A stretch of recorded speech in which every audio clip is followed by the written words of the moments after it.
Boa tarde, pessoal. Muito bem-vindos e bem-vindas. Mais uma reunião Debates do Lier.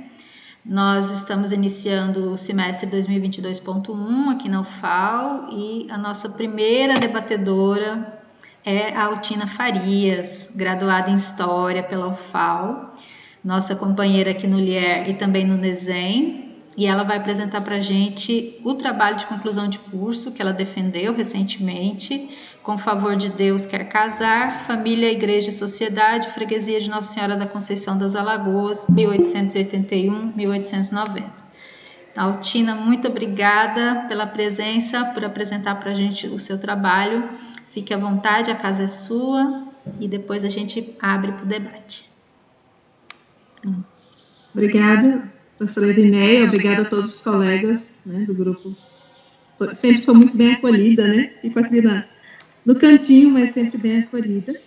Antes de tudo, quero agradecer em pública voz, né? Eu fiz isso no meu TCC, mas quero aproveitar a oportunidade para agradecer a professora Irineia. Né? Grande parte desse trabalho é culpa dela, né? Foi ela quem me deu acesso à documentação, foi ela que me conduziu para o meu orientador, foi ela que me puxou a orelha algumas vezes durante o curso, porque eu nunca escrevi meu TCC. Mas eu sou imensamente grata, né, professora Irineia e todos os demais, claro, professores que me acompanharam nesse percurso, mas nesse momento eu quero fazer esse agradecimento especial para ela. Deixa eu colocar aqui fixar a tela.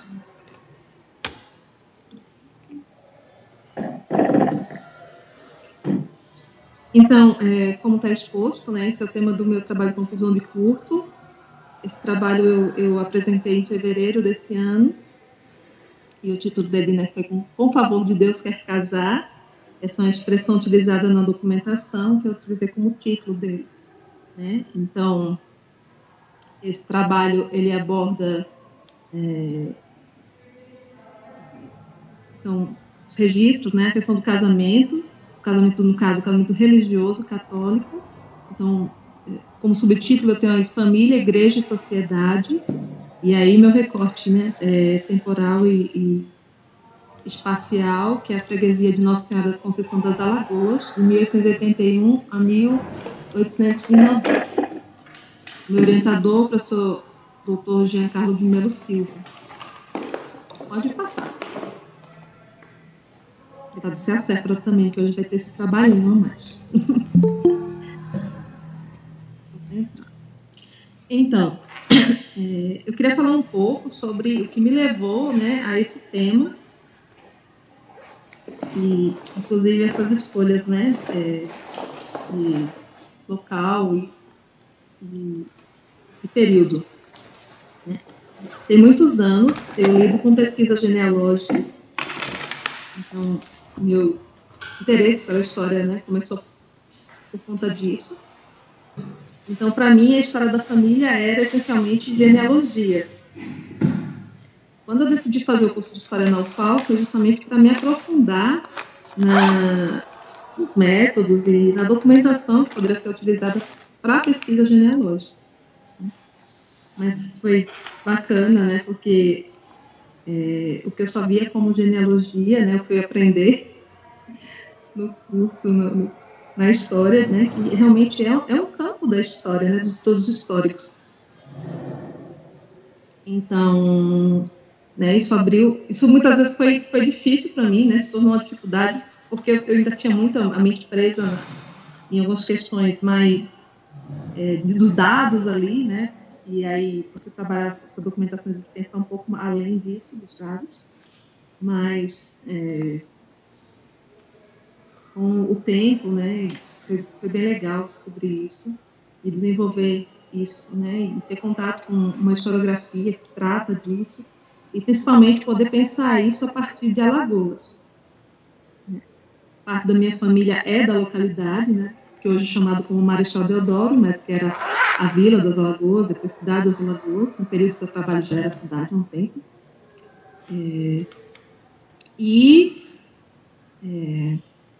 Então tem um gostinho, né, a mais, porque ao lidar com a documentação também eu fui entrando em contato com minha própria história, né? A própria história da minha família, dos meus ancestrais, paternos, no caso.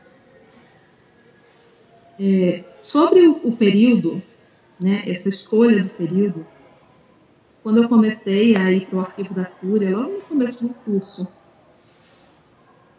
já existia a parceria da FAO, né, através do arquivo da Diocese da Cúria Metropolitana, em Maceió. E vocês me ouvem? Sim. Ouvimos sim. Ah, tá. Porque deu uma mensagem aqui de sem internet, eu fiquei com medo de ter caído. Então, então, quando eu comecei a ir para o arquivo, foi um período em que chegou uma documentação, o arquivo estava recolhendo, né, as documentações das paróquias, buscando recolher essa documentação, né, de todo tipo que estavam lá entulhados nas paróquias. E aí, essa documentação de Marechal Deodoro tinha chegado, acho que há pouco tempo, lá no arquivo. E quando eu demonstrei interesse nos livros de casamento, aí a professora Helena perguntou, chegou uma documentação grande de Marechal, você não quer mexer com isso? E aí foi quando eu comecei a ter contato com essa documentação, que não só são os livros de registro, mas também um grande número de processos de casamento, junto com outras documentações administrativas, de outra natureza, lá da paróquia de Nossa Senhora da Conceição. Então, o meu recorte aí eu condicionei realmente ao período em que se começa a ter um número significativo de processos. Na realidade, para as últimas 2 décadas do século XIX, a gente tem um bom volume dos processos de casamento lá de Marechal Deodoro. E isso me dá mais subsídio, né, para trabalhar com as informações, porque eles se complementam. Os processos eles vão ter dados que eu não vou ter nos livros de registro. Livros de registro de casamento eu vou ter bem antes disso, desde o início do século XIX, porque, na realidade, o livro mais antigo do Arquivo da Cúria são os livros de Marechal Deodoro. Então, para casamentos eu tenho a partir de 1807. Né? Mas os processos, né, preservados, né, só para o final mesmo do século, infelizmente. Seria ótimo ter mais coisa. Então, eu coloquei sobre esse potencial da documentação eclesiástica local. Foram questões que quando eu comecei, como eu falei, né, eu não tinha muito essa visão do que a documentação poderia me proporcionar. Acho que ainda não tenho o suficiente, né, mas tem mais do que no início. Então, é uma documentação rica de informações, mais para frente eu vou mostrando isso, né, e pouco explorada, ou nada explorada. Na realidade, a documentação eclesiástica aqui de Alagoas quase que só é utilizada pelos pesquisadores de genealogia. Né? Na universidade, ela ainda é muito pouco utilizada. Em reportes muito pequenos. Então, ainda é um tesouro a ser explorado. Sobre as lacunas historiográficas, eu coloquei aí porque se relaciona justamente a por que eu quis pegar esse tema, porque esse é um tema que eu trabalhei durante todo o curso, no meu projeto de pesquisa, PIBIC, e porque eu quero ainda continuar trabalhando, né? Nós não temos uma escrita de história da família em Alagoas, praticamente. Né? Muito, muito, muito, muito pouco. Né? Você tem alguma coisa nos livros de memorialistas, mas também é muito puxando para o genealógico, né? Mas análises, história social, demografia histórica, estudo da população, a gente tem quase nada aqui para Alagoas. Então, há uma lacuna grande e, assim, a gente espera contribuir, mesmo que seja, né, pequeniníssima forma, para preencher esse vazio que nós ainda temos aqui. A história da família, estudo da história da família no Brasil, ela é muito concentrada em sul-sudeste, muito. E isso é até complicado para a gente, né, fazer as análises, porque às vezes você não tem muitas... são locais diferentes, realidades diferentes, então, os parâmetros, né, então, para você aplicar, às vezes, a metodologia para um local, você não vai conseguir aplicar para o outro, Então, enquanto a gente não expandir, né, esses estudos, aqui nós vamos restar, né, com esses problemas. Também no Nordeste a gente tem pouco, mais para frente também eu posso falar sobre isso. Sobre as questões metodológicas, a professora Iné acompanhou nossa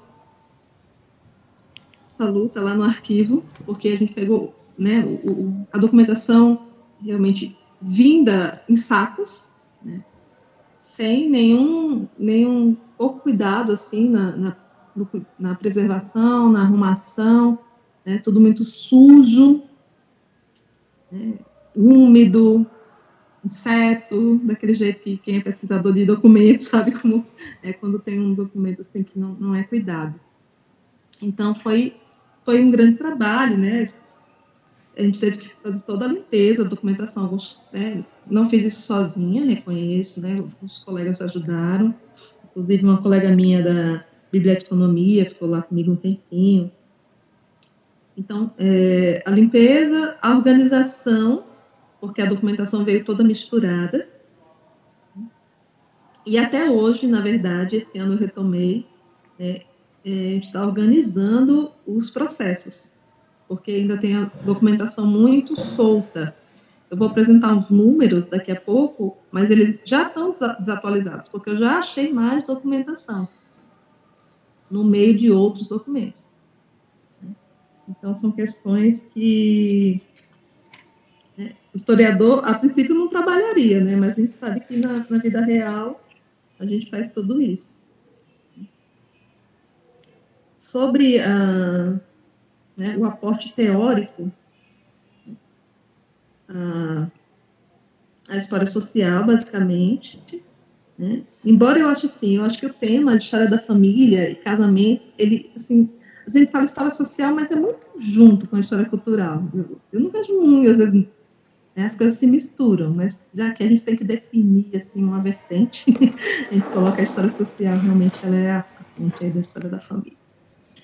Pode passar, certo?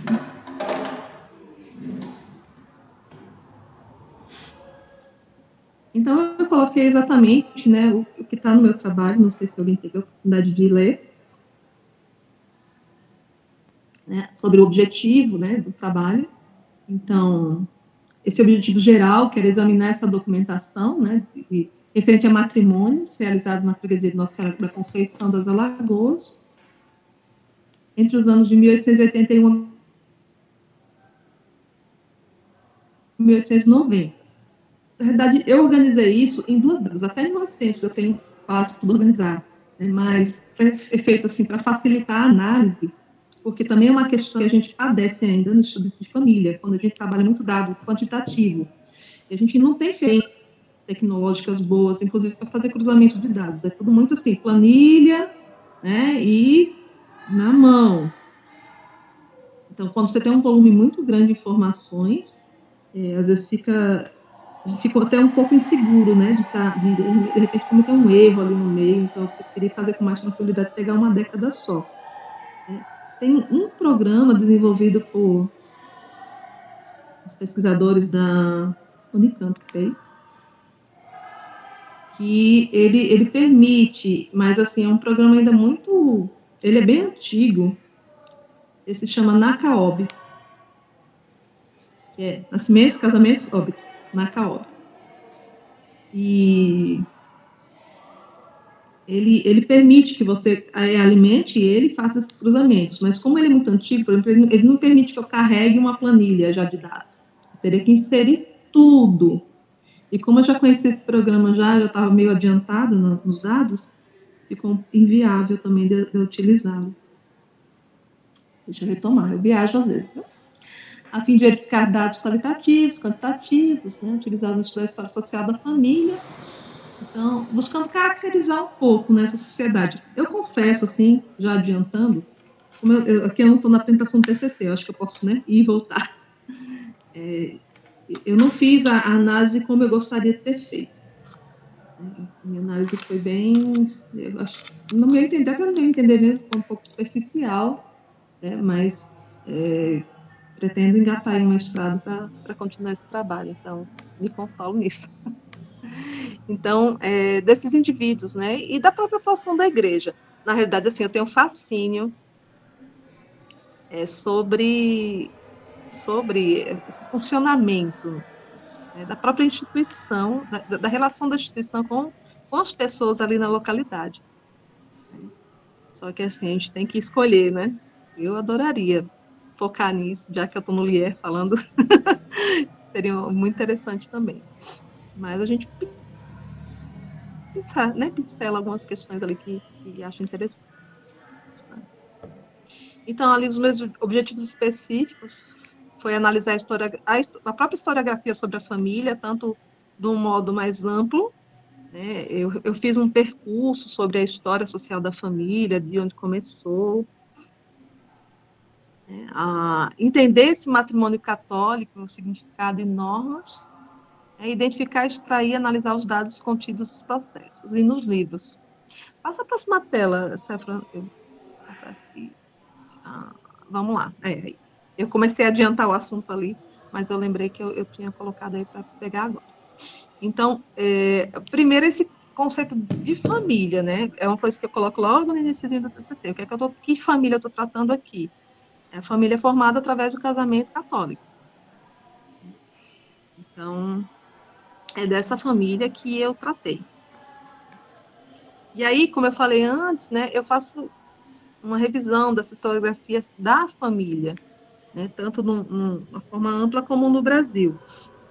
Né, a historiografia sobre a família, na verdade, a família como um objeto histórico, é recente esse interesse, né? A família ficava no campo mesmo da antropologia, da sociologia, né? E os historiadores não, a historiografia tradicional não se ocupava desse tema, não via a família, né, como um tema de interesse, a vida privada, a vida doméstica. Né? E a história da família, né, ela surge a partir, né, o estudo da família a partir realmente do desenvolvimento da demografia histórica. E aí vai se ocupar mesmo de dados mais quantitativos. Então, começa lá nos anos 30, 1930, 1930 e pouco, na França, né, a gente sempre lembra do Louis Henry, mas não foi só ele, né, teve mais dois pesquisadores que se ocuparam também da estudos relacionados à demografia histórica, então, que é o Pierre Goubert e o Michel Fleury, que trabalhava com Louis Henry. Né, e até hoje essa metodologia de estudo de demografia histórica do Louis Henry ela é utilizada, né, nos estudos do tema. Então, a partir dos anos 60, isso vai, né, mudando um pouco, porque vai acompanhando o próprio, né, desenvolvimento dos estudos históricos, né, os grupos que vão surgindo e aqueles que a gente sempre ouve, né, durante o curso, o grupo de Cambridge, os análises. Então, o estudo da história da família vai acompanhando essas novas visões, esses novas fontes novos objetos vão sendo considerados como fontes, né, interessantes para o estudo da história e, por consequência, da história da família. Por exemplo, no início, se trabalhava basicamente com os registros eclesiásticos, né, os registros produzidos pela igreja, os batismos, casamentos e os óbitos. Né. Quando chega nos anos 60, já começa a se trabalhar com as listas nominativas, que eram como, né, listas censitárias, né, para se fazer um estudo sobre as unidades familiares, compreender como elas se compunham, né, como seus membros se relacionavam, enfim.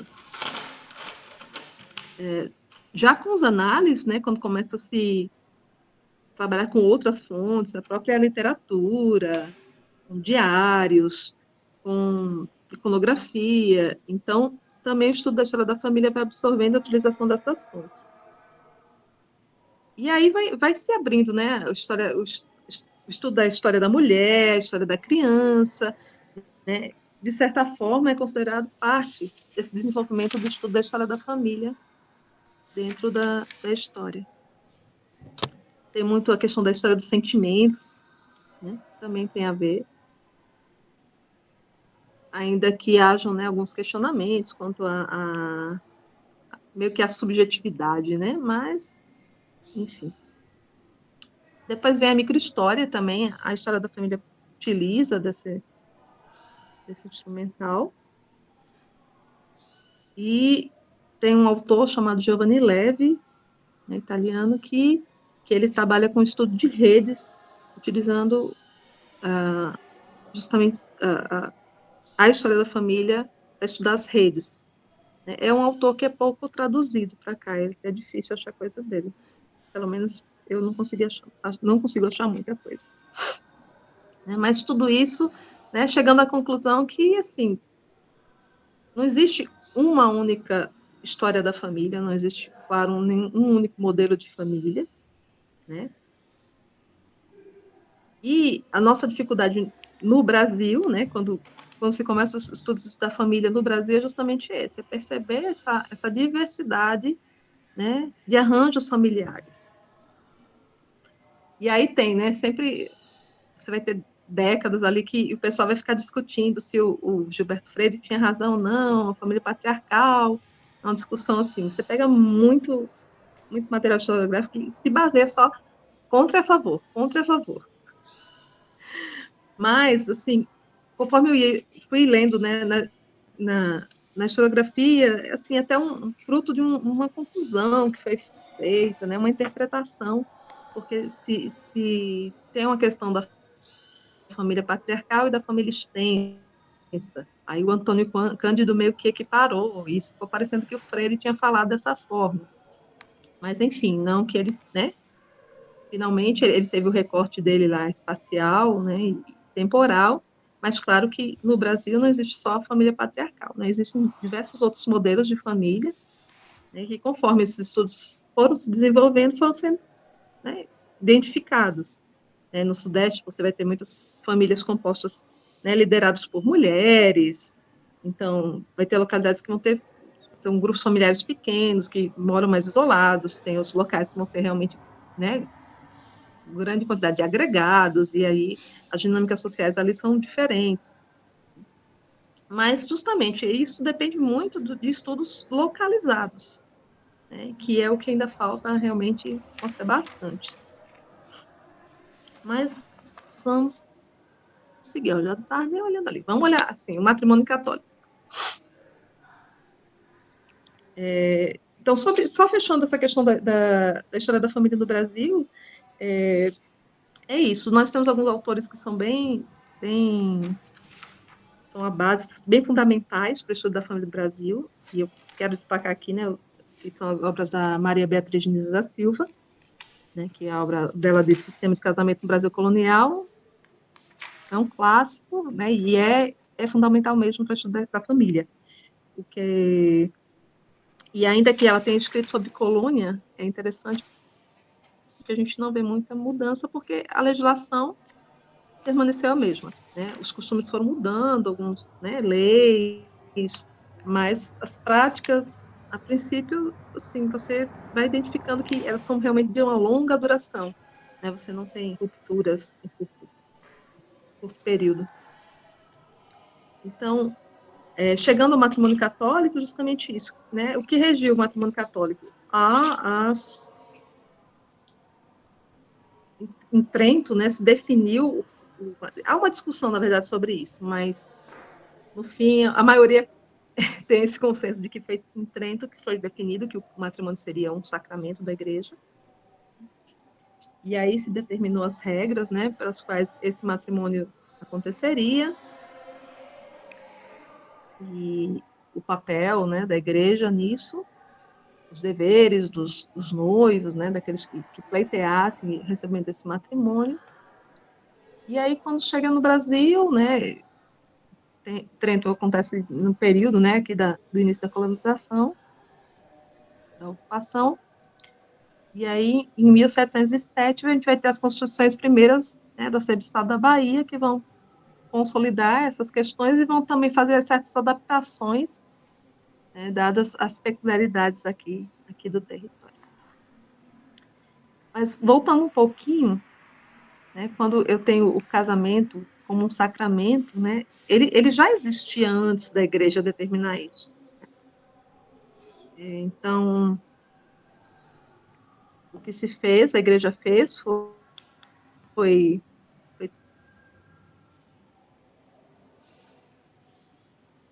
algo que já existia. Tinha um rito, né, em alguns formatos diferentes, claro, mas a essência ali já existia, né, a essência do contrato. Porque o casamento, ele é um contrato, né, ele, sobretudo, é um contrato.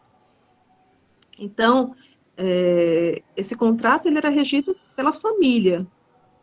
O que a igreja faz é depois o padre assumir o papel do pai, né,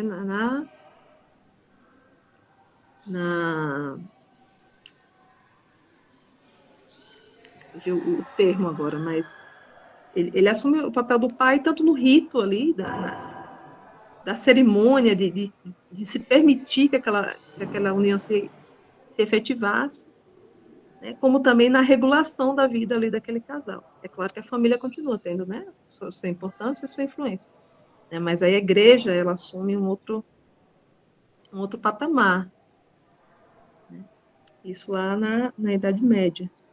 Então, quando o casamento ele se torna um sacramento da igreja, né, a igreja se valida para assumir ali, né, o papel de controle, né, de ensino, de acompanhamento, então, de todas aquelas pessoas que assumiam, né, e, claro, enquanto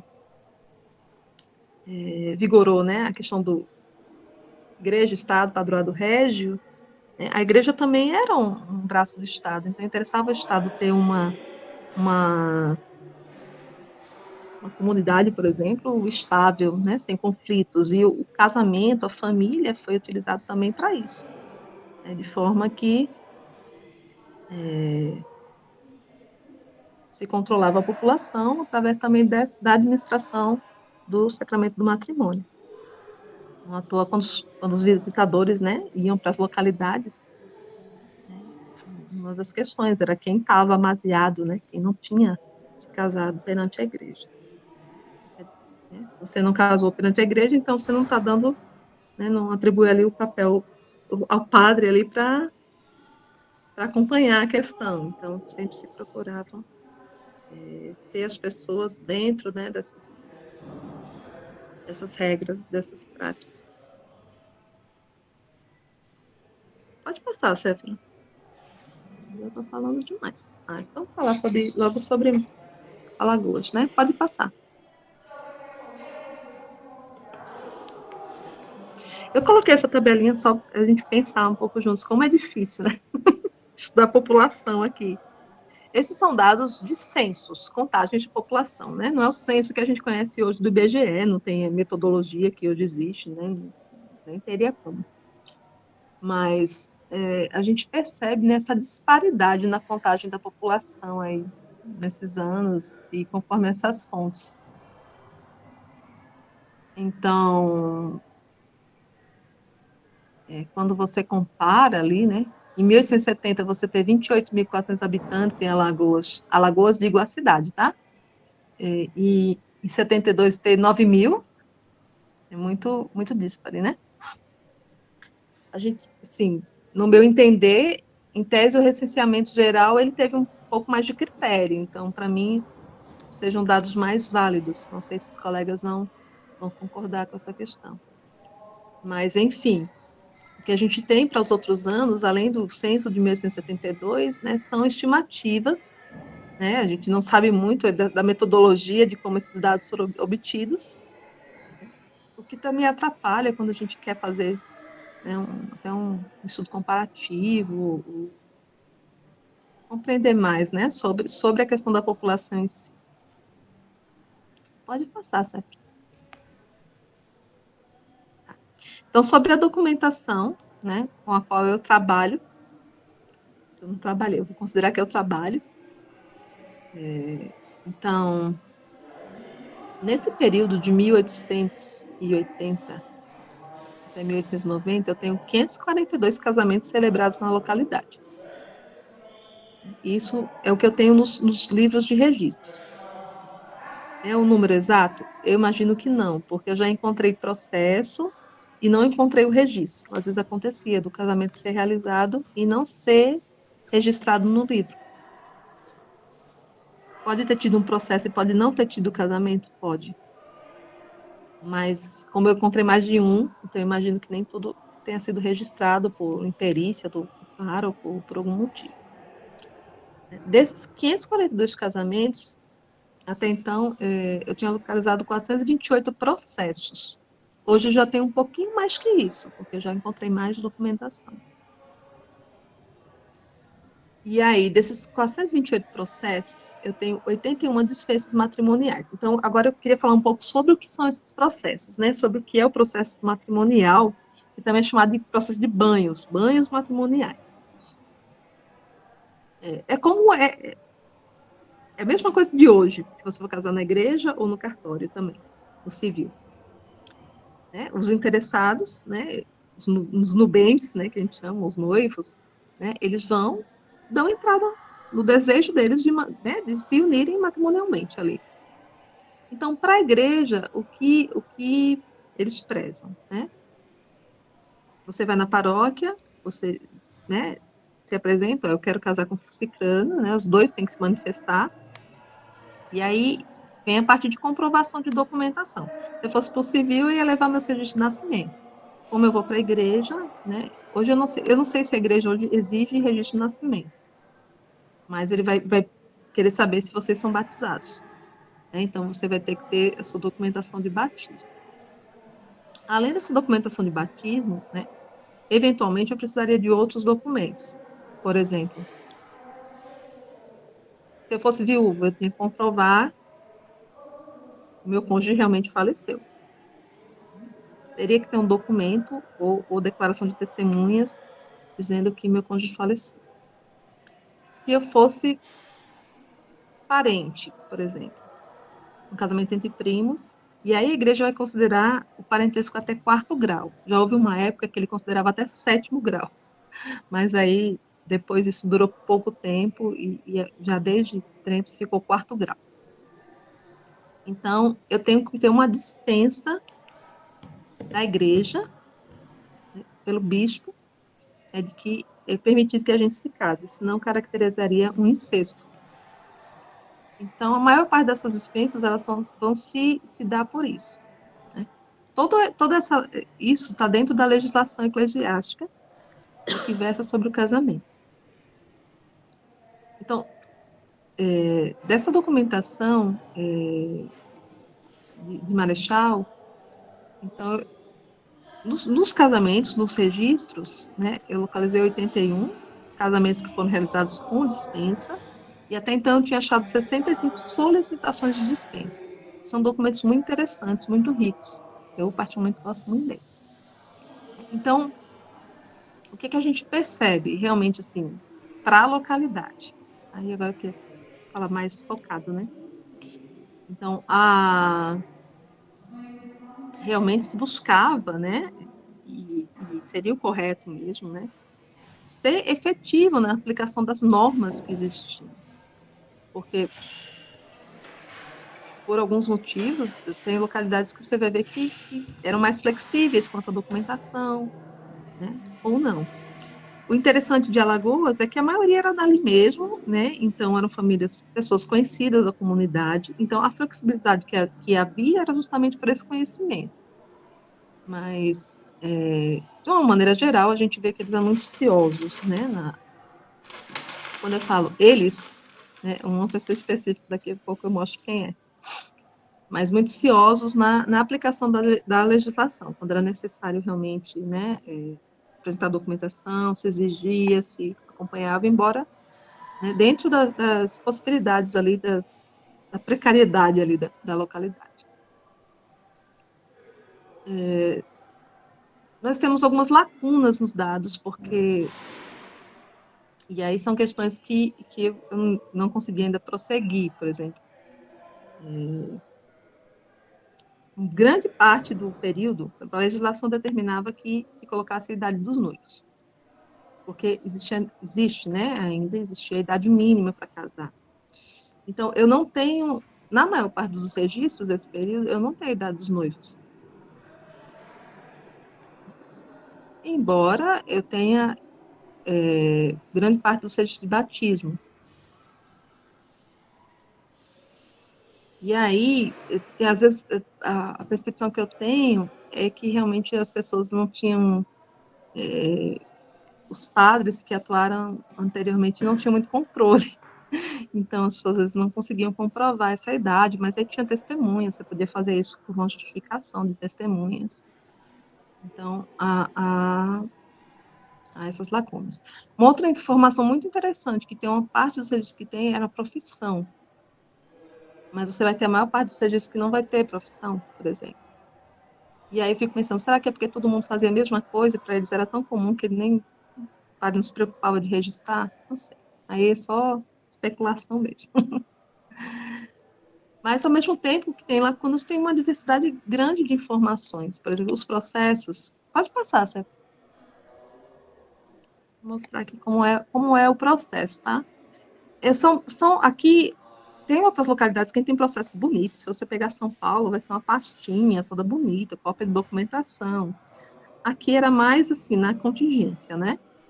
Então, como a maioria era dali mesmo, da localidade, você sempre vai ter a petição, né, do casal, com o favor de Deus quer casar, falando de tal, e aí ele vai dar o nome dos pais, né, dizia se era da localidade, se não era da localidade, porque se você fosse de outra localidade, você teria que comprovar, trazer a documentação de lá, e também o seu casamento teria que ser proclamado lá, certas condições. Mas aí você tem, né, esse modelo de petição, que ele é básico mesmo, a maioria dessa forma. Agora, ainda que seja uma petição dos noivos, ela era escrita pela igreja. Sempre. Você não vai ter uma solicitação escrita por quem está requerendo.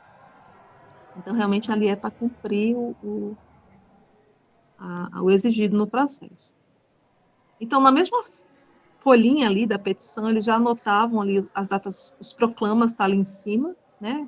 Dia tal, primeiro proclama dia tal, segundo proclama dia tal, terceiro proclama. Eram 3 proclamas. E deveriam ser feitos uma missa ou uma solenidade na igreja. Mas normalmente eram 3 missas dominicais. E ali, embaixo mesmo, ele anotava. Fez os proclamas, ele já anotava. Casaram-se na data tal, e as testemunhas costumavam já assinar embaixo. Então, o que a gente chama de processo, na realidade, quando era um casamento assim, que não existiam outros documentos, estava incluído numa única folha. Quase todos os dados que eram necessários, requeridos, né, para que o casamento fosse feito. Pode passar. Então, aqui eu já tenho um documento que é de dispensa. Então, como eu falei antes, né, você tinha que provar que você tinha que atestar seu batismo, que também atestava a sua idade. E aí, lá, como ele nem anotava, assim, essas questões, né, eu presumo que o padre já ia no livro, não deixava isso registrado muitas vezes. E aí é um caso de um casamento que tem que ter uma dispensa. Então, essas dispensas, como eu falei antes, a grande parte delas é por consanguinidade, em até 4º grau. Quando essa dispensa era dada, ela tinha que ter uma justificativa, tá? Eles são parentes, querem casar. Mas por que eles querem casar entre si? Será que eles não poderiam casar com pessoas que não fossem da mesma família?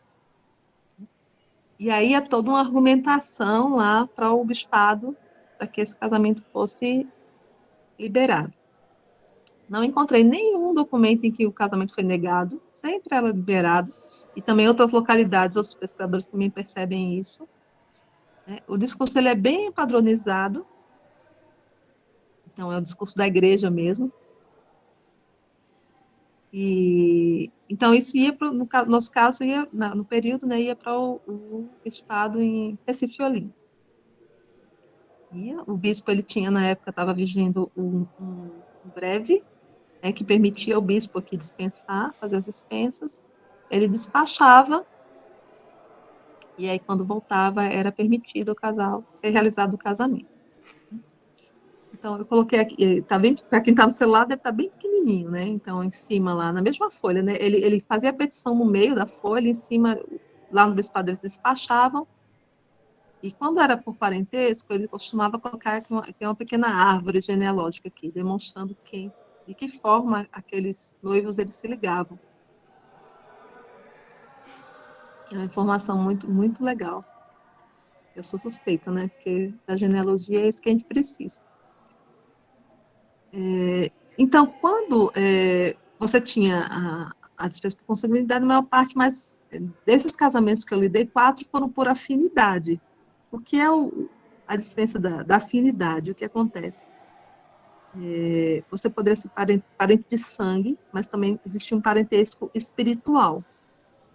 E esse parentesco era criado, por exemplo, se houvesse um apadrinhamento de uma família para outra, isso criaria um parentesco espiritual. Outra questão também que cria um parentesco por afinidade é quando você já tinha tido alguma relação com um parente do noivo ou da noiva. Então, é como a gente pegar, às vezes, o noivo já tinha tido relação sexual com a irmã da noiva. Então, isso gerava um parentesco. Isso também exigia dispensa para que fosse realizado o casamento. E aí tem um processo muito legal, assim, que eu acho que eu não me lembro se é desse período, mas que nos proclamas se descobre que o noivo ele tinha tido relações com a prima da noiva. E aí essa prima, ela se apresenta na igreja, porque a prioridade do casamento seria dela. E ela declara, na documentação consta, né, que ela tinha declarado que não havia problema, não havia, né, o casamento da prima dela com o cara e que ele não deveria se sentir obrigado, né? Em outras palavras, nesse sentido. Ou seja, ela liberou ele para casar com a prima. Então, o período é bem interessante. Então, esses argumentos que eram utilizados, né, para solicitar essas dispensas, né, que é o que mais me chama a atenção nessa documentação. Vocês veem que um argumento que é recorrente é esse da estreiteza do lugar. Essa estreiteza do lugar, em outras localidades também tem esses mesmos termos. E não é necessariamente ao lugar físico, né? Mas está relacionado muito com a sua condição socioeconômica e a localidade onde se mora. Então, é como se dissesse, ó, eles têm que casar. Isso tem muito na documentação, esse discurso. Seria interessante o casamento, porque a moça sendo pobre, ela não, dada a estreiteza do lugar, ela não tem outra opção melhor. Então, sempre aparece essa estreiteza do lugar, muito. Junto com essa notoriedade do casamento, que muitas vezes eu fico pensando se não é porque já viviam, de certa forma, juntos. Às vezes você acha essa expressão na documentação, que eles já viviam. Na colônia você acha muito, vivia de portas adentro, mas nesse caso não é a mesma coisa. Já habitam sob o mesmo teto, o noivo frequenta a casa da noiva, mas sempre dando a entender assim, que era uma frequência, não no sentido sexual da coisa. Mas no fundo a gente fica pensando, será que já não rolava alguma coisa? E de repente já rolava. E aí o padre via e chamava o casal e vamos lá, vamos casar. Vamos resolver esse pecado aí. Eu olhava assim, né, Cezinha? Eu sinto isso. Tem certos. Às vezes, quando eu leio, eu sinto o que já acontecia, mas o padre quis ser discreto. O padre só não era discreto quando já existiam filhos ou quando ela já estava grávida. Aí ele tinha que colocar. porque, né, tendo fulano engravidado, né, já se encontra inflamada, toda aquela questão. Aí ele tinha que ser explícito, mas quando não tinha barriga aparecendo, ele colocava só que havia notoriedade, né, que ele frequentava a casa. Também era enfatizada a maioridade, né, da oradora, né, de forma que, né, como se ela já fosse responsável pelos seus atos. Ela já tá, a maioria tinha mais de 22 anos, 23 anos. E a questão da pobreza, né? Tem várias dispensas em que ele destaca, né, a questão da pobreza. E às vezes não só a pobreza da noiva, mas a pobreza do noivo também.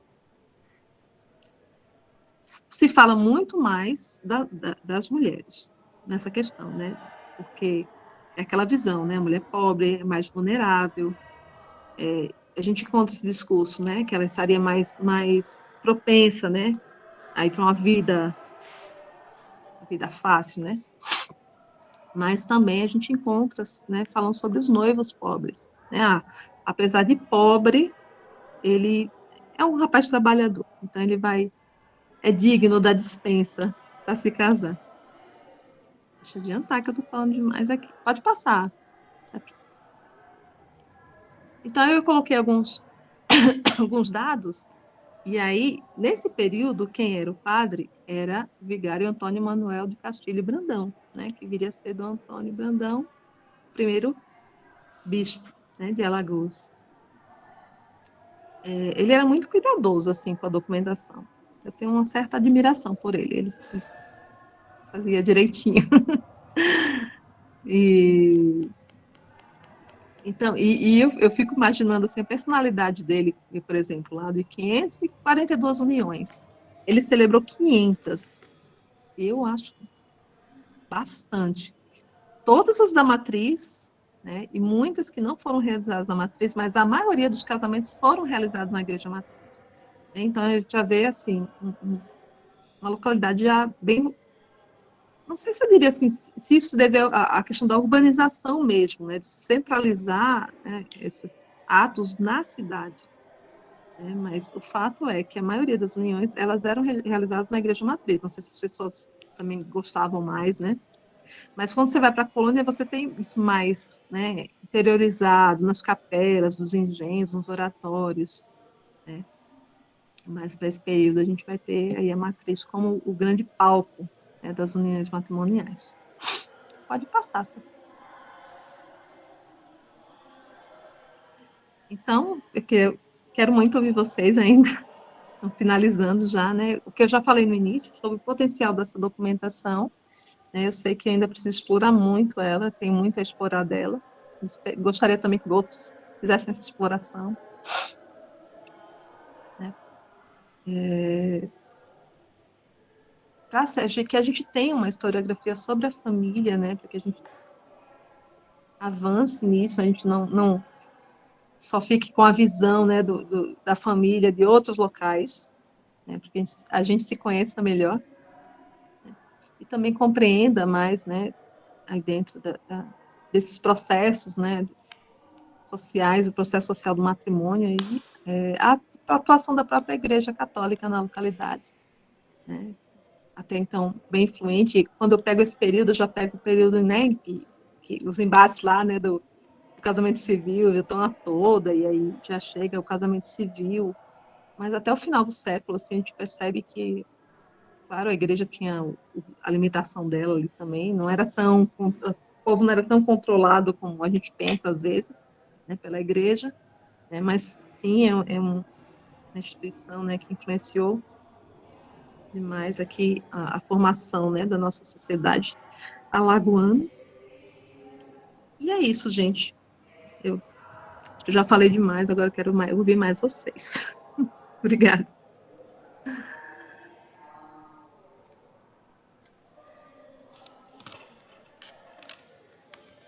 Obrigadão, Altina. Sua pesquisa é muito maravilhosa. Assim, eu não sei se o barulho aqui da UFAL está atrapalhando, se dá para me ouvir. Nada, tá tranquilo. Porque o pessoal está aqui nos intervalos, está muito loucos. Eu já vamos abrir então a roda para as perguntas. Por favor, levante a mãozinha ou abra o microfone. Eu já também fiz minhas anotações aqui, eu tenho questões para fazer, mas vamos aí abrir. Cezinha, por favor. Sempre puxando a fila, César. Cezinha também, acho que está no microfone. Agora. Para não perder o costume. Mas deixa eu fazer um agradecimento também. O Cezinha também foi um grande incentivador meu, viu? Ainda é, né? Não, eu ia falar quase a mesma coisa, né? Que eu sou muito suspeito para falar de você, né? Da sua pesquisa. Principalmente assim, porque eu acompanhei, né, praticamente quase o processo todo, né? Quando você entrou no projeto BEDAI, eu também estava no projeto BEDAI, né? Então eu acompanhei né, o seu empenho em relação a essa documentação e eu já agradeci você depois da minha defesa, mas assim, né, você também me ajudou muito, né, em relação à minha pesquisa do mestrado, né, que você, de certa forma, trabalhou na época com a documentação que eu abordei e, de certa forma, facilitou muito a minha vida, né? Então, né, reafirmando o agradecimento lá que eu fiz para você durante a dissertação, né? Bom, até onde eu li em relação ao seu texto, eu gostei muito, Altina. Eu vou ser bem sincero com você, eu gostei muito do texto. Ele prende, né? Ao contrário de outros trabalhos, né, assim, que eu li, que aborda a questão da demografia histórica, você utiliza os gráficos, né? Os gráficos e aí as tabelas que você utiliza são bem pontuais, né? Eu achei isso foi o que mais me chamou a atenção, né? Porque às vezes você pega trabalho sobre essa metodologia, né? Que aborda essa metodologia, que é só gráfico e tabela. Mas assim, eu achei bem interessante lá quando você aborda, né, algumas questões, né? Eu achei até engraçado quando você menciona dois casos lá no seu terceiro capítulo, né? São porque eu achei engraçado porque os sujeitos que você colocou, né, que eram duas mulheres, tinham nome parecidos, né? Era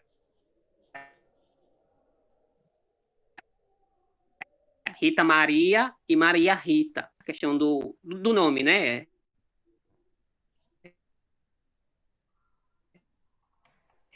Outro ponto assim que eu acho que com o próprio objeto que você escolheu, que eu queria que você falasse, debate sobre registro civil e o casamento católico, né?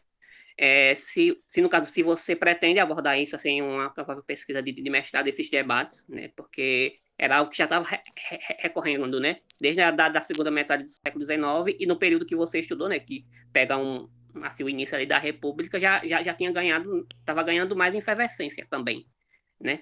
Então, se você pretende trabalhar com isso, né, explicar um pouco, né, talvez explicar um pouco mais esse debate também. E eu fiquei com uma curiosidade, se por acaso, durante a documentação que você consultou, você encontrou situações assim, de pessoas que, por acaso, já eram casadas e estavam divorciadas e estavam, né, pedindo descobrir que estava se casando novamente, alguma coisa assim do tipo, se viúvos também, né? Estavam se casando novamente, né? Essa questão de um segundo casamento, né? Porque assim, eu sei que para a Igreja Católica você só pode casar uma vez, né? Aí, mas eu não sei se ocorria, né? Ocorria.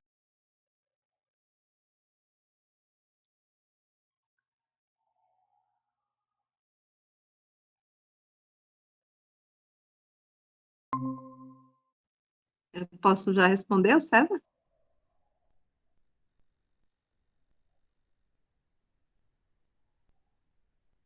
Vou responder então, tá? sobre a questão do debate, né? Deixa eu responder de... Não, vamos na ordem. Sou meio aleatória às vezes. Na documentação da igreja, César, eu não vou, nesse período eu não vou encontrar menções sobre a questão do registro civil. Depois, quando eu vou para os processos, já para o final já da década seguinte, do início do século XX, isso vai ser mais explícito. Inclusive, ele vai colocar lá como motivos de dispensa, né, na petição, a possibilidade de só haver o casamento civil.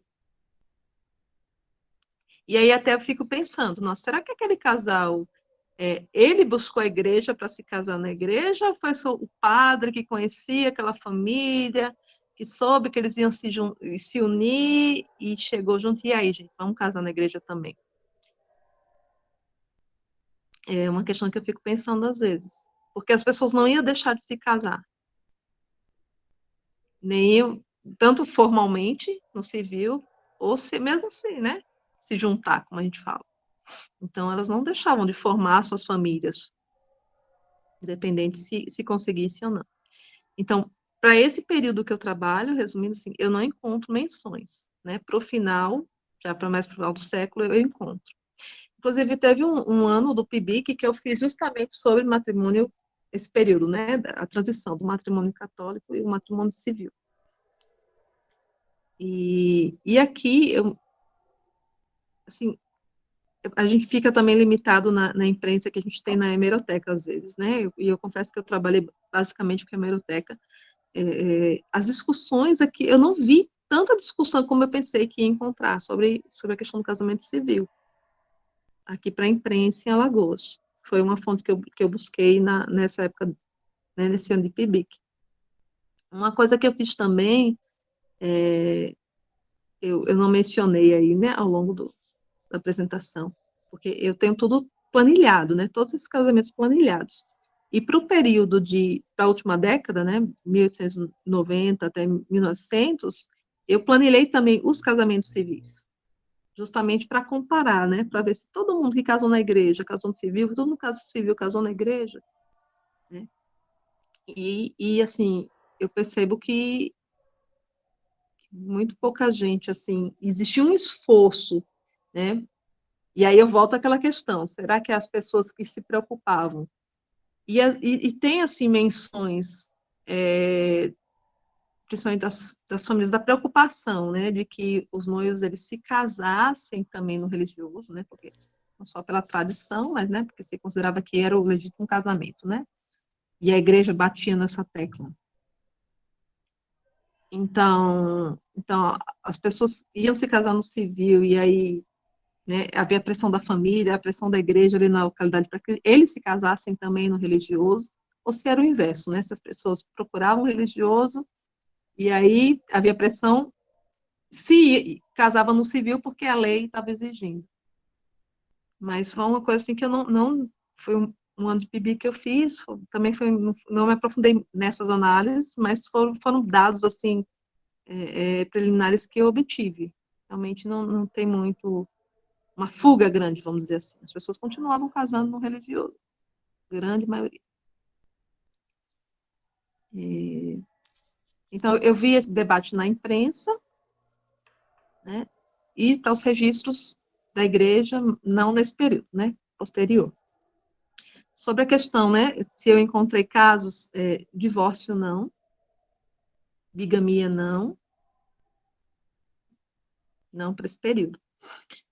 Segundo casamento, sim. Inclusive, eu acho até interessante o número de viúvos que casavam.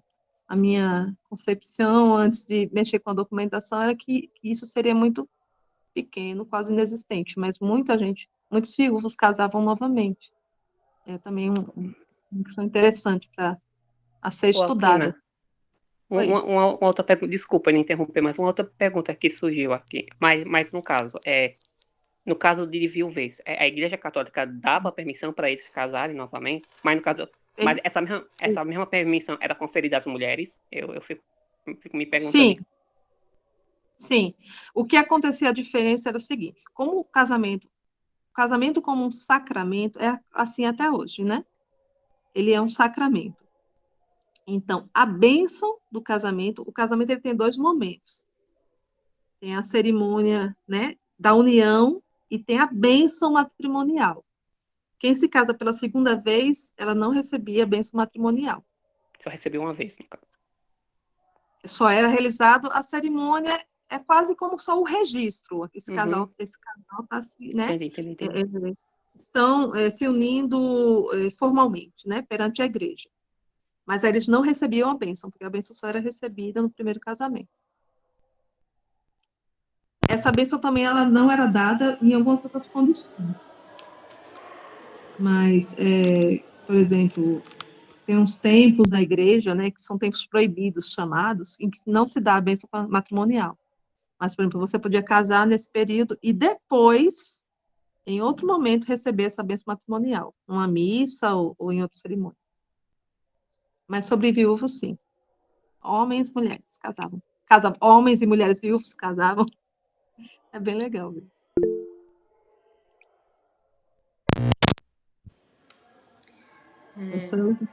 Dá para falar?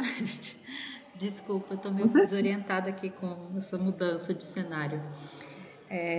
Eu quero fazer pergunta também, Tina, e muitos parabéns pela pesquisa maravilhosa, o trato documental que você fez e a análise, né, no uso assim da metodologia que você escolheu. Eu sou muito fanática por quadrinhos e tabelas, acho que fica excelente quando bem aplicados, né, realmente ajuda muito o leitor e ajuda muito na sua argumentação. Eu entendo como nessa linha de trabalho, né, da família, da genealogia, isso é necessário realmente para poder ter uma visualização melhor das informações e conseguir problematizar, né?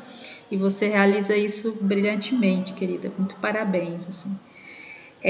Eu fiquei anotando algumas coisas e pensando um pouco naquilo que você iniciou falando, o que te interessa nessa relação da instituição católica com as pessoas, né? Porque é perceptível como essa questão, a questão da família, ela é uma questão tão estrutural na sociedade, né? Nas diferentes sociedades, em diferentes tempos e contextos. E no caso do cotidiano, né? Dessas relações micro, né? Que a gente olha para as relações realmente interpessoais e da vizinhança, do coletivo ali, né, no concreto da vida das pessoas, né? Isso tem um peso, uma importância muito grande.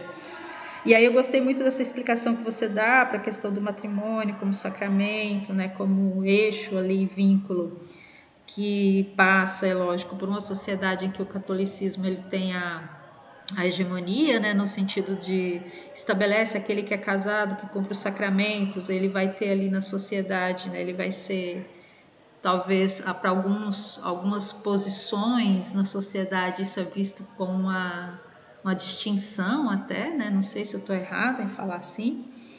Então, eu acho que você cria um mapa muito interessante realmente e eu fico torcendo para que outras pessoas consigam adentrar contigo, né? Até o fato de você ministrar o minicurso aí no evento, achei muito massa, porque vocês vão poder, você e a colega que vai fazer contigo vai poder passar essa metodologia aí para os jovens. Eu queria que você pudesse falar um pouquinho mais na questão aí do que você mostrou das dispensas, porque é muito interessante realmente, né, a negociação que é estabelecida nessa documentação e nas regras que são vigentes, né? Quer dizer, não pode, mas pode em que condições, né? Em condições que têm que ser negociadas muito bem. Porque é uma negociação não só talvez social, mas tem a ver também com essa coisa do sagrado, né? Do fato de que é um sacramento, né? Então ele não pode ser assim tomado de qualquer forma e tal. E aí, entre essa documentação, que eu sei que o seu foco foi a documentação dos processos do matrimônio, mas houve alguma visitação, algum registro de visitação que porventura fazia algum tipo de correção em relação a isso, né? Já que você selecionou um contexto em que o Dom Antônio Brandão era o vigário, e eu só me recordei da época dele de bispo, em que ele Tava lá brigando com os frades que faziam as missões e casava a galera, né? De todo jeito. Mas aí se há alguma visitação, algum tipo de correção desse sentido em torno dos matrimônios que estavam acontecendo. Se você mencionou rapidinho, né, nas justificativas lá das dispensas para a mulher não correr risco de se perder na vida, alguma coisa assim, né? E se havia algum processinho que indicava defloramento, estupro, a violência contra a mulher, algo assim. E aí, que mais? E sobre a parte do pagamento dos valores do matrimônio. Como é que isso apareceu na documentação? Só isso tudo. Vamos lá. Eu, assim, é muito legal. As espécies matrimoniais são documentos muito interessantes, né? Agora, sim, né? Ela aparece numa certa condição, então a gente não vai ter para todos os processos. E é legal porque traz justamente, assim, acho que é mais vivo, né? Ali a letra fria do registro é uma coisa. Outra coisa é você ver ali dados sobre as pessoas, aquelas informações, as circunstâncias em que elas estão se casando, né? Com quem elas estão se casando. Meu sonho é achar um livro de visitação desse período. Não tem. Nos livros dos registros de casamento, quando tinha visitação, eles anotavam. Visto sob visitação para. Mas não tem nada além disso, não tem observações. A gente teria que ir atrás dos livros mesmo, né, de quem visitou a localidade nessa época, que deve estar lá por Recife e Olinda, né? Eu já entrei em contato algumas vezes com o arquivo de lá e não consegui muito sucesso. Eles só dizem assim: não tem nada de Alagoas. Não tem nada de Alagoas. Mas claro que não vai ter nada de Alagoas, porque não, né, talvez eles entendessem ali que fossem, né, a mesma, como era o bispado só, não vai estar tão identificado. Como os livros de. Há pouco tempo, eu achei no Family Search os livros. Tem uns livros iguais lá na Cúria, que são os registros das dispensas. Porque quando o processo chegava no bispado, era feito o protocolo, aquilo era anotado num livro de protocolo. Então, lá na Cúria tem os livros de protocolo, né, desde quando começou o bispado. Então, ele vai dar lá a data, a localidade de onde era o casal, o nome do casal, eles traz o nome dos pais, e vai dizer, dispensa de tanto e tanto grau. Então, esses livros correspondentes para esse período, para a Diocese lá de Recife e Olinda, tem no Family Search. Péssima leitura, mas tem.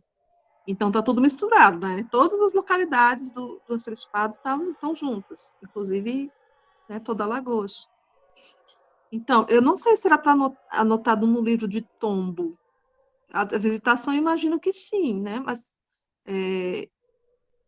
eu não me lembro. Acho que a gente tem livro mais recente de tombo de lá, né? Eu não me lembro de ver livro de tombo para esse período, De para Marechal, eu também Marechal. não lembro desse período, não, mas livros de tombo que tem lá, por exemplo, de Santa Luzia do Norte, o Atalaia, eles registram lá a visitação e tem Sim, aquela sim, parte que fala, né? Foi revisto os livros de casamento e tal. E ele indicava o que precisava, né?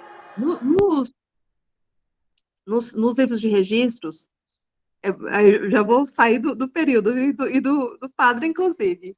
O amigo do Lídia aí, o vigário lá, que ele estuda, ele vivia levando bronca, assim, nos livros da época dele, que ele fazia o registro, eu já encontrei anotações desse tipo. Domingos José, isso mesmo, Lídia. O visitador observando que o padre não observava as regras na execução dos registros, deixando de colocar informação tal, tal e tal. Tem um período que simplesmente ele não coloca o nome dos pais dos noivos. Só coloca o nome, a data, o nome dos noivos, testemunhas. E aí ele leva uma bronca. Isso está anotado no livro. Mas para esse período que eu trabalho, não tem. Acho que ele era muito certinho, né? E não levava a bronca. O do Antônio, ele era bem. Os livros eram bem feitinhos. Mas, assim, ainda quero ir atrás, ver se existe livro de visitação, sim, para nós, que ia ajudar muito também para, né, entender mais ali a comunidade. Né? do ponto de vista da igreja, claro, mas quanto mais informação, melhor.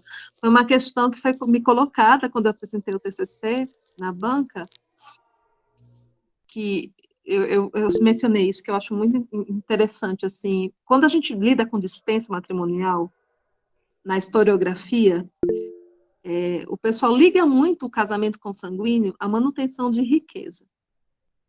Que o pessoal casava entre si para não dispersar patrimônio. Mas, né, a documentação que eu lido não tem isso. Eu tenho o quê? 4, 5 casamentos ali de gente que tinha um pouco mais. E a gente percebe no quê? Aí você perguntou das custas, né? O pagamento das custas, das penas pecuniárias, quando você entrava com processo de dispensa, você tinha que pagar, além do custo do casamento, né, que todo casamento tinha o pagamento da custa, para a dispensa você tinha uma pena pecuniária, e ela variava conforme a condição econômica dos noivos. Então, eu vou ter ali, acho que uns 5, assim, que eles tinham uma condição, tinha o que herdar. Às vezes ele usa esse termo mesmo, tem um conto para herdar. A grande maioria eram pessoas pobres. Então, o argumento da dispensa, ela sempre vai nessa direção. Que a dispensa era desejável porque não havia, assim, que não havia opção matrimonial para aquelas pessoas, porque eram pobres. Aí vinha a questão, né? Porque dado o lugar estreito, a situação de pobreza, sempre termos assim sinônimos nesse sentido. Então, voltando para a questão da banca, então foi uma questão que foi colocada assim, né? Enquanto essa documentação consegue dar para a gente um vislumbre do que é essa sociedade. Por quê? Aí é outra questão também que mexe um pouco comigo, essa questão da localidade de Alagoas, né? Marechal Deodoro hoje. Desde que deixou de se tornar, né? Porque Alagoas foi a capital, né, da província, até quando veio para Maceió, 37, né? Que migra. E aí, quando lá deixa de ser a capital, né, 39, obrigada, professora. A historiadora aqui não tem a memória muito boa, não, para datas. Então, quando deixa de ser capital, as poucas referências historiográficas que a gente encontra é de que Alagoas virou uma cidade decadente, uma cidade de pobres, que havia muito poucas pessoas brancas, que havia um predomínio de mestiços, que até, né, no aspecto físico, é uma cidade feia, porque, né, não se mantinha mais os prédios. Então, é uma coisa assim que me interessa muito também, que desperta a minha curiosidade, né? O que foi essa Alagoas depois de 39, né? Esse processo, como esse processo, né, de político, né, afetou o social. A gente sabe, né, que as autoridades, né, saíram, né, moravam lá, vieram morar em Maceió. Quem ficou lá? Quem eram essas pessoas? Porque é uma região também que tinha fazendas, engenhos, né, tinham pessoas de posses lá. Mas até que ponto tudo isso afetou, né, essa dinâmica econômica e social? E aí, chegando no final do século XX. Né? Então, a gente tem muito pouco estudo sobre isso, pouca referência sobre o que era Alagoas nesse período. Então, voltando para os livros de visitação, acho que os livros de visitação ajudaria bastante nisso, né, a ter uma visão melhor dessa sociedade. Nossa, você falou sobre mulheres, eu estou tentando lembrar o que foi que você perguntou de mulheres. Tá falando de defloramento. Bem lembrado. Não. Ele não existe esse termo, né?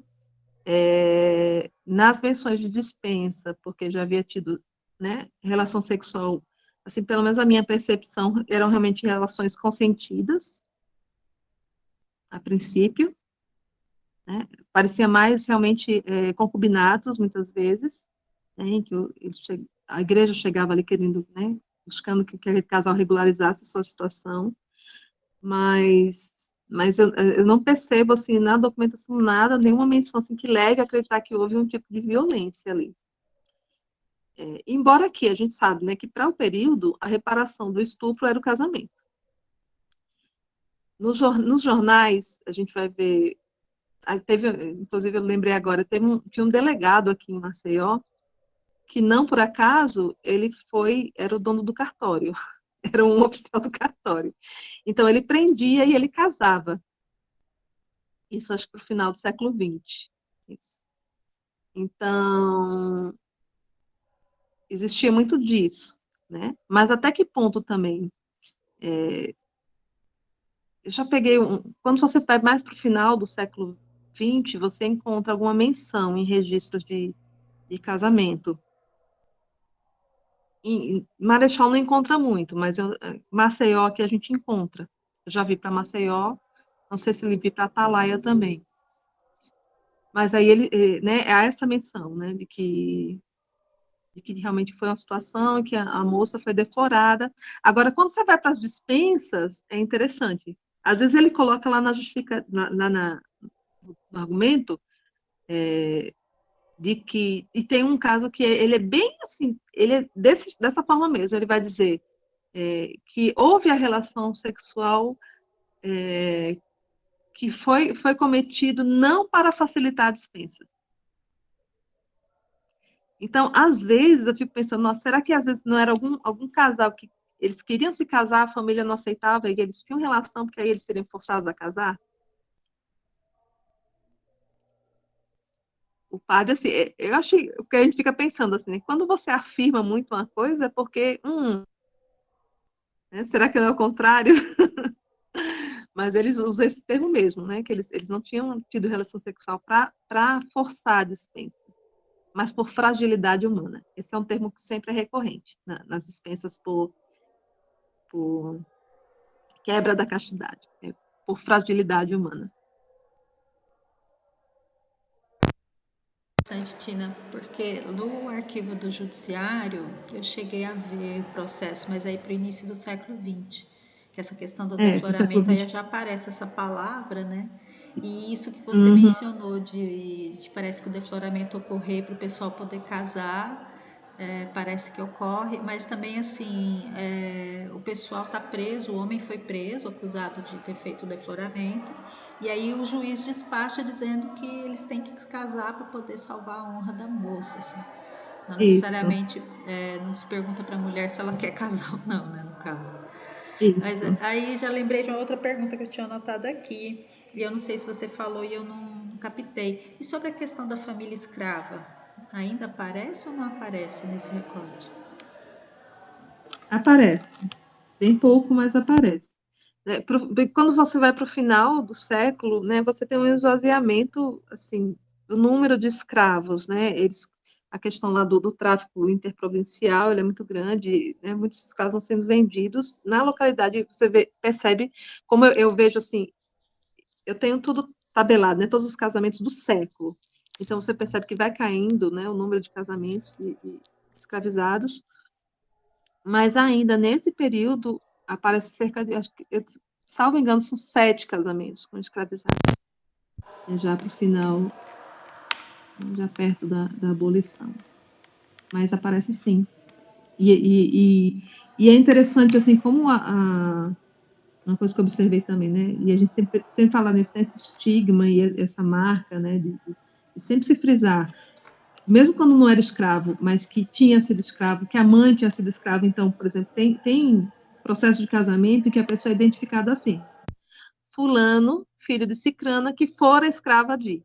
Então, a sua identidade está sempre atrelada à escravidão. Você não é escravo, nunca foi escravo, mas sua mãe era escrava. Então, o que fica na documentação, a referência que a sociedade tem sobre você é essa: você é filho de fulano que foi escravo de fulano. Isso a gente observa assim. Pois Ai, é, complicadíssimo isso, mas para entender essas relações e como que a igreja também meio que costura e administra um tanto disso, né? Dessas percepções, né, sociais. uhum. Pessoal, mais questões? para a gente não ficar monopolizando. Turma de História Bacharelado, por favor. Eu não sei quem é. Pode E a turma de perguntar. História Bacharelado. É a Beth. Olha, parabéns, viu, Altina, pela sua pesquisa, pelo seu trabalho, está maravilhoso, é muito prazeroso de ler a sua pesquisa, muito embora eu não tenha terminado, porque eu estou aqui meio enrolada com uma mudança, uma reforma e uma mudança que está me consumindo o tempo. Mas o que eu ia perguntar, na verdade, você já respondeu, respondendo à professora Irineia, que era a questão da família que queria manter o patrimônio e casavam primos, irmãos, né? Primeiro grau, né?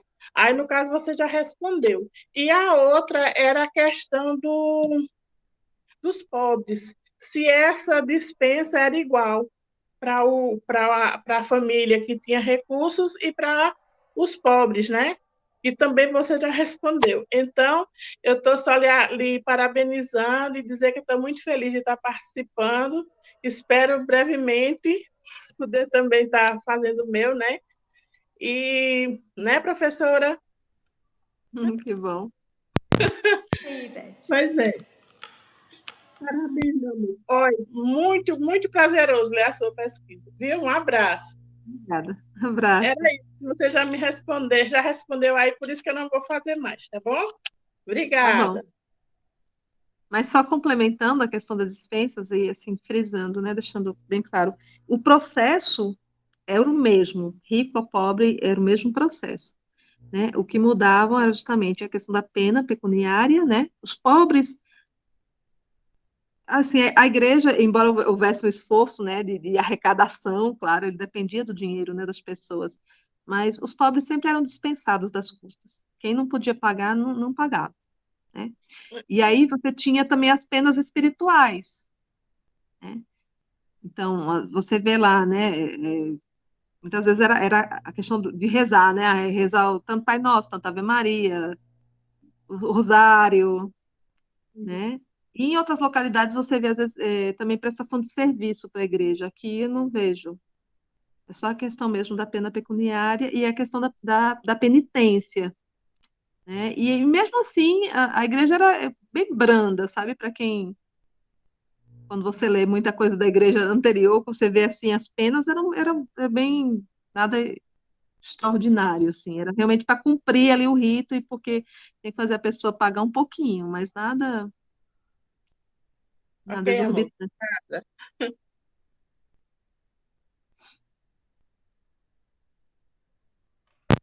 Bem, pessoal, mais questões? Se ninguém tiver questões, a gente vai passar para a Tina fazer as considerações finais. Agradecemos de novo, Tina, maravilhoso. Aprendi demais hoje contigo. Então, fica à vontade para dar o seu tchauzinho.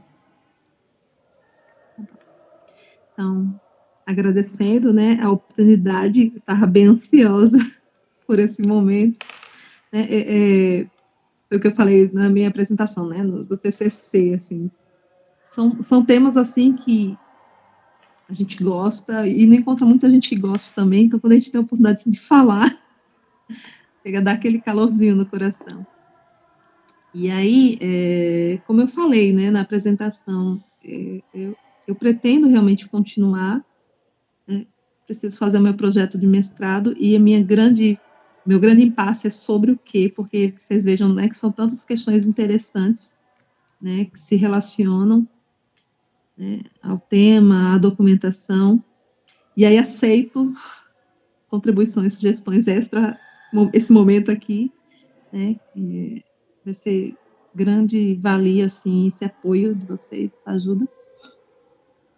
Eu confesso que eu sou daquelas, né, que eu vejo muita coisa assim, às vezes eu quero abarcar o mundo e a gente tem que, né, delimitar, não tem jeito.